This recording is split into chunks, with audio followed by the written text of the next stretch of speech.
કેમ છો મિત્રો, કેમ છો બધા મજામાં? આજે જો આપણે દેશી જુગાડ કરવી, શૈલેષભાઈ આ દેશી જુગાડ કરવા લાયા છે. આવું આ વાવાઝોડાને લીધે લાઇટ હતી નહીં, એટલે ઇન્વર્ટર અને નાનું કમથું બોર્ડ લઈને આવ્યા છે. અને આપણે જો ઝટકાની બેટરી છે અને સોલર છે, એમાં આપણે ચાર્જિંગ કરવાનું છે.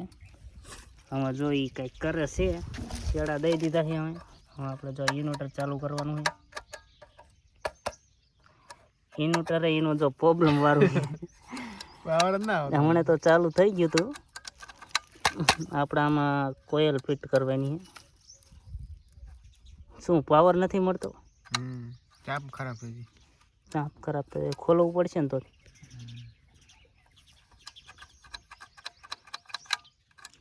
એટલે જો આપણે વાવાઝોડું આવે ને એટલે આ તપેત ગામડામાં બહુ મોટું રહે. સિટીમાં તો લાઇટ આવતી રહે, અમારા ગામડામાં તો 10 દી લાઇટ ના આવતી. એટલે અમારે દેશી જુગાડ કરવો પડે. જો તો એમાં ગમે એમ કરીને ચાર્જિંગ તો કરશું જ તે.